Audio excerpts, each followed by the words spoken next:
It's so unfair, man. I mean, here you are, you're someone who wants an education, you want to make something of yourself, and they won't give you one lousy loan. I just wish there was some way I could help you out, Jonathan. Thanks, Adam. Hi, fellas. Hi. The price of stuff today is completely out of bounds. You know what it was? You know how much they charged me for toothpaste? Listen, Jonathan has a problem. $1.69. I'm going to tell you, I could have my teeth yanked for that price. Look, what's he doing? Where's he going? He's moving out. What do you mean moving out? Oh, is it something I did? Oh, I know. I'm sorry. The towels in the bathroom, I put them down because it's cold in there. I walk around with my socks and I've got holes in my socks. Strange as it may seem, it's nothing you did, Mr. Nugent. It was the cooking. The cooking. I know, Jonathan. I'm sorry. I put too much pepper in the oatmeal, but it tastes bland. You know? I know. Gramps. Huh? Jonathan is dropping out of school. Dropping out of school. Mm-hmm. Because of why? What? Well, I applied for a loan for next semester, but with the cutback in funds, by the time they got to me, they were out of money. Oh, it's money, huh? How much are we talking about? $2,000. $2,000? Yeah. It might as well be $2 million, which before inflation was 2,000. Well, don't get too excited. After all, Jonathan, miracles happen. I don't believe in miracles. I didn't say miracles. I said miracles happen. That's a 3-year-old that's running in the 4th race at Meadowland. Keep your fingers crossed. Saw a worker happen, 48. Boy, miracles happen.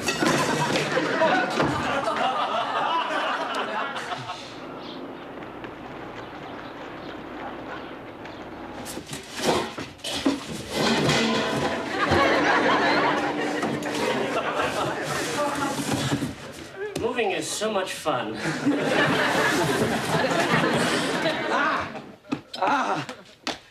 Oliver, dear, jogging again? Yeah, jogging, Mrs. Green, that's right. Getting the old blood, the circulation going from the top of the head to the tip of the toes. Short trip. You know, for a moment there, I thought we might have had something going, but you can forget it now. Don't bother to leave your shades up.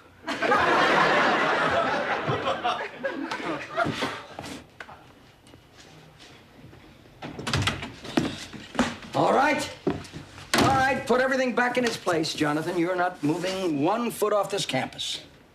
What are you talking about? I'm not talking about anything, but money does talk. Listen to this. Gramps, there's $500 there. Yeah, it's just a partial payment. Mr. Nugent, I couldn't take $500. Oh, look, you're not taking anything. It's a proper loan. You'll pay me back with the interest. It's a business deal. Well, wait a minute. Where did you get $500? Little girl, 3 years old. She won the 5th race at the Meadowlands and paid a big price. Mr. Nugent, I can't take money from you. Wait, Why not? I'm sorry, I just can't. I mean, well, you might need it for, later on. Jonathan, for me, this is later on. Yeah, it's open. Sure, it's open, and anyone could just walk in. Anybody just did walk in. Did you see the newspaper? Let's hear. There's been a burglary a block away from here. Now, you better keep that door locked and all those valuables out of sight. Look at all that money there. And you just pay me my rent and hide the rest of it. Your rent isn't due for 2 weeks.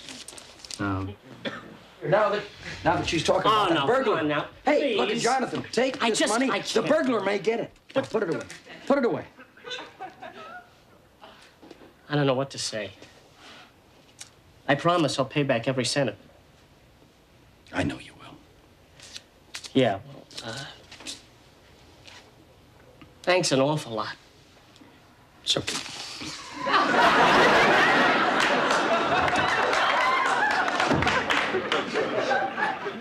He's a nice young man, but an awful hugger.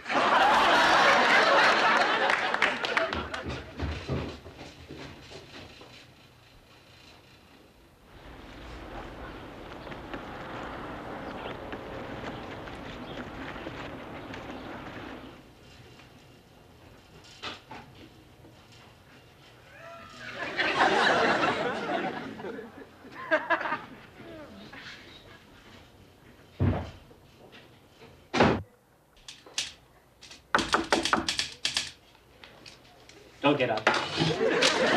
All right. Hello? Hello. Did you hear the terrible news? One of the Mandrell sisters is a brother? Worse.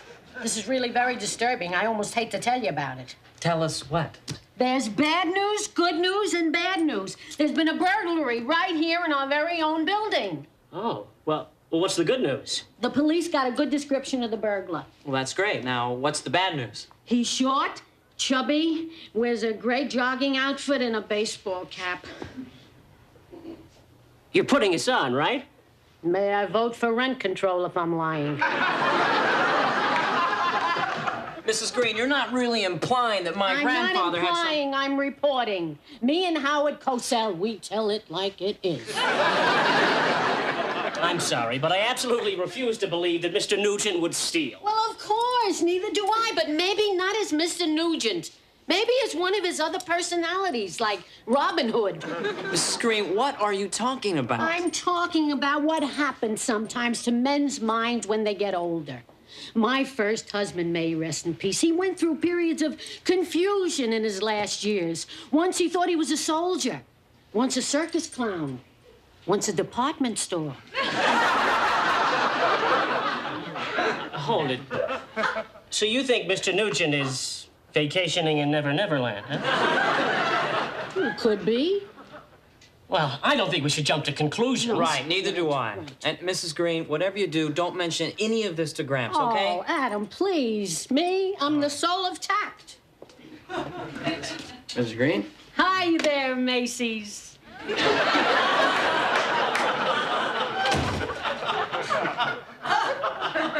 What did she mean by that? Nothing, not a thing. Have you got a feeling that lately Mrs. Green is getting a little ya-ya? Hold out your hand. Here we are. This will make a 1,000. Here's another payment, huh? Another long shot come in, Mr. Nugent? No, I got this portion from my bank. Oh, wait a minute, Gramps. Hold on a second here. How could you save $500? I mean, you're always telling me you can barely make it on your Social Security. I told you that 10 years ago, I put $20 in the bank. Yeah. And at compounded interest at 12.12%, compounded annually, without penalty of early withdrawal, it actually comes to $500. You hit it, $500 right on the nose. Oh, they begged me. They begged me, Jonathan, not to take it out of the bank. Thought there would be a run on the bank. In fact, they even offered me a cuckoo clock. Did you say cuckoo? That's right. Cuckoo clock. I didn't want a cuckoo clock.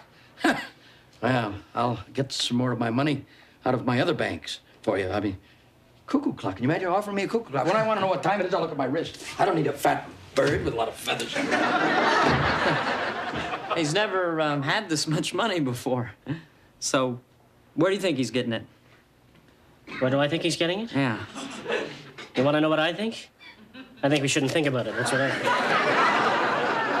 Right. I mean, after all, this evidence, it's circumstantial. That's it. Right. Took the words right out of my mouth. Yeah. Circumstantial evidence. Oh, sure. I mean, there are probably dozens of short, chubby grandfathers jogging around this campus wearing baseball caps.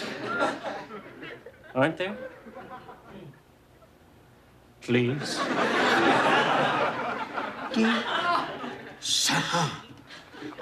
Oh.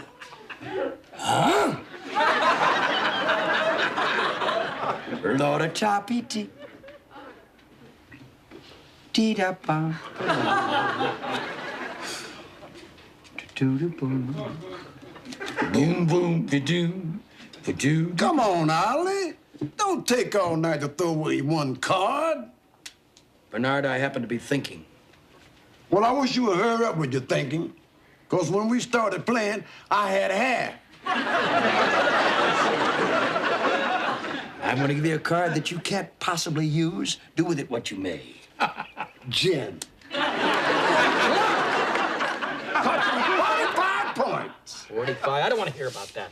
So far, let's see, you owe me, or should I say Mr. Luck, $15. I don't want to hear about that either. I'm going to deal. We'll play another game. Okay, deal a card. Answer the door for me, will you, Bernard, Oh, please? it'll be a pleasure. Sure. Be a pleasure. Uh-oh, it's the man. Officer, it was just a friendly game of cards. I swear it was. I believe you. You believe me? And you call yourself a cop? Hey, it's okay. You can go. Yes, sir. Everybody's afraid of the cops. Yes, it is. It's ridiculous, isn't it, officer? Oliver Nugent. Yo! Oh, I'm sorry. I always say that. Yeah. I guess you want me to buy a couple of tickets to the policeman's ball, and you can mark me down for a pair. Mr. Nugent, I'm afraid you'll have to come with me. I never dance with policemen. With you? What for? Why should I come with you? Down to headquarters for questioning. About what? Well, there's been burglaries in the area, and we have a positive identification on you, and I have a warrant for your arrest. Oh, wait a minute. There must be some mistake. I've done some wrong things in my life. Sure, I erased the past. We have courts to decide that, Mr. Nugent. Yes. I'm going to read you your rights. All right, officer. You have the right to remain silent. Anything you say can be used against you in court or any other proceedings. You have the right to consult an attorney before making any statement or answering any questions. You may have him present with you during questioning. If you decide to answer You questions... coming with me? If you decide to answer questions... Take a seat on the bench, please. I'll be right back. I want you to know, officer, that with this mistake, I won't forget anything, including your badge number, which is 8785. 8786. Well, you see, anybody can make a mistake. You see how easy it is? Have a seat. Detective will be right with you.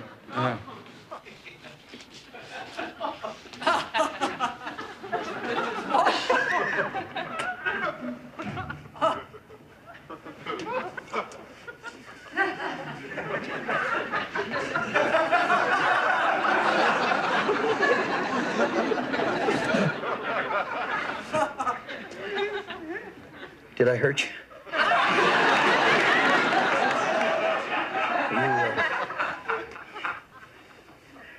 What have they got you in here for? Assault with a deadly weapon? But, you didn't do it, did you? Yeah, I did. It's nice to meet an honest fella in a place like this.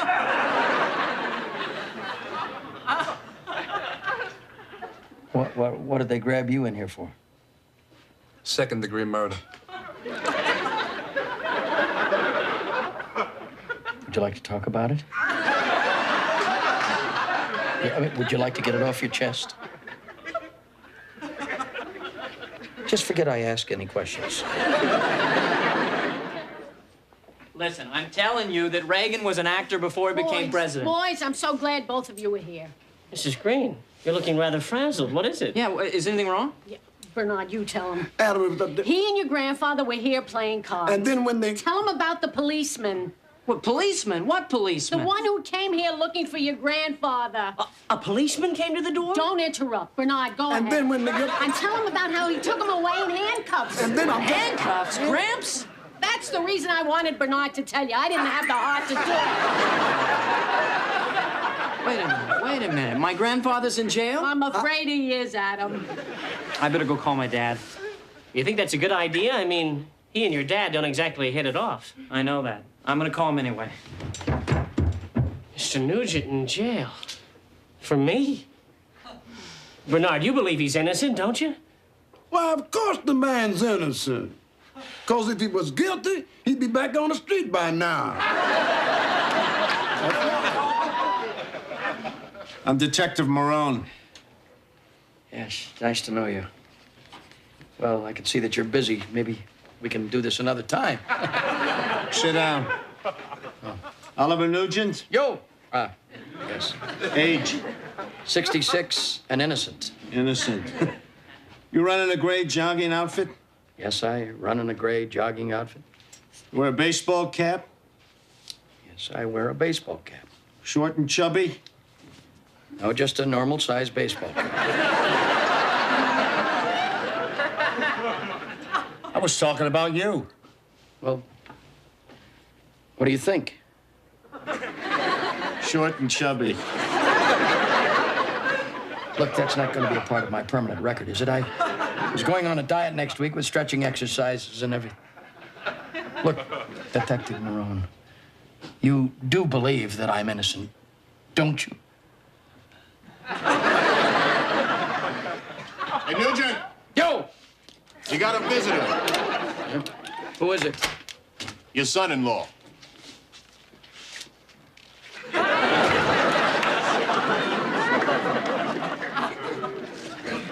Well, well, well. You've certainly gotten yourself into a peck of trouble this time, eh? Please, George, stop talking like that. Talk like a regular person. As you know, the entire family is quite well aware of your little peccadillos. Don't talk like that. You're in the USA. Talk like a citizen, will you? Oliver, we are all very well aware of your little strangeness, but to stoop so low as to burgle. Burgle? I didn't burgle anything. And a man is innocent until proven guilty. Well, Oliver, that may take weeks, even months. The courts are jammed. They're jammed to the jib. Jib? You mean I could stay in there and rot? No need to be dramatic, Oliver. As it so happens, I've already posted bail for you. $1,000 of my hard-earned interest generated from my tax-exempt municipal bonds. I'll let you do it. I'd never hear the end of it. I'm doing this for the family, Oliver. If you could have seen your daughter, my wife, tossing and turning, getting seasick on the waterbed, unable to sleep, frantic with consternation over your incarceration. Look, I'll do it on one condition. Get my jacket. All right. Get the jacket. Do me a favor. Take care of the little guy. Act like a regular son-in-law. Of course. Of course. Thank you very much. It's been delightful.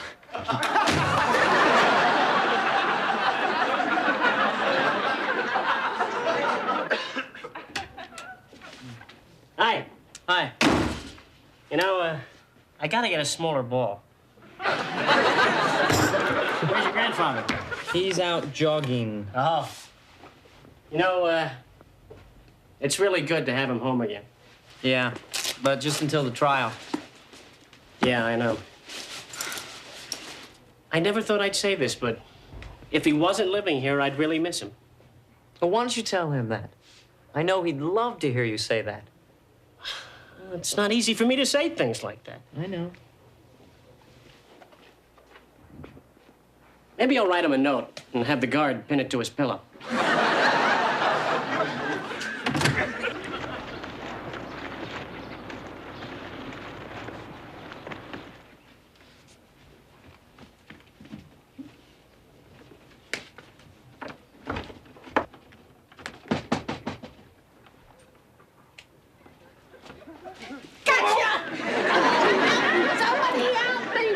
Please don't struggle, sweetheart.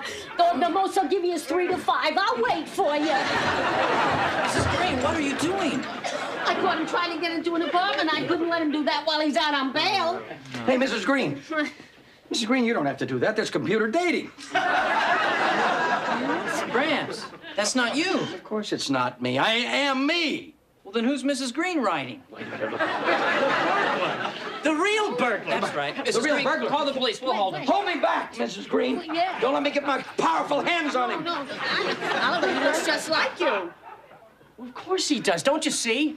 Mr. Nugent went jogging every day, and this guy obviously knew that, didn't you? Yeah. Yeah. So while you were out jogging, he was obviously robbing the apartments. Sure. To make it look like Gramps did it. Yeah.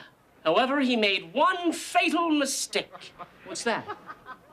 I don't know. I just always wanted to say that. Please, I must apologize to you For what? for being so suspicious of you. But look, I'll make up for it, I promise. Yeah, how? Not in front of the children. Not in front of me either. I'll go call the police. Yeah. Oh, finally caught you, huh? Well, young man, before you start impersonating anybody again, You ought to really look them over. And if you're going to impersonate me, you've got to get a little of that off.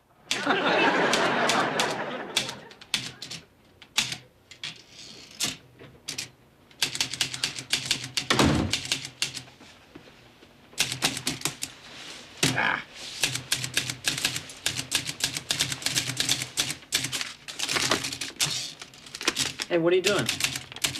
What does it look like I'm doing? I'm writing. Writing what? A novel about my experiences with the prison system. Yes. It'll be dynamite. It'll break this town wide open. But you were only in jail for 3 hours. Well, it doesn't have to be a long novel. It's one of those little short paperback jobs. Short but powerful. That's the title. Short but powerful. I'll sell it to the movies for picture rights, and Robert Redford can play me. Robert Redford? Yeah, so I can see what I look like with hair. Listen, I want to ask you a question. Go ahead, shoot. I want to know where you really got the $2,000 that you gave to Jonathan. I told you, from the racetrack and my bank and one of my other banks. I checked the racing results, and there was no horse called Miracles Happen. There wasn't? No. And there's only one bank in Sheffield, and they never heard of you. You never heard of me? No. Did they ever hear of Miracles Happen? No. They never heard of the horse or me? No. Look, Adam, I figured if I told Jonathan the truth, he'd never take the money. What is the truth? Well, you see, I had this solid gold watch that your grandmother had given me on our 10th wedding anniversary. And with gold prices going up the way they are... Oh, you mean you sold it? No, I'd never sell a watch like that, Adam. I pawned it. Oh, no, Gramps, not that watch. Look, things like that are only good to help other people. And I don't need memories to hang around my wrist. No, with memories of your grandma, Adam, I keep those memories locked right in my heart. You know something, Gramps? You're a regular little poet.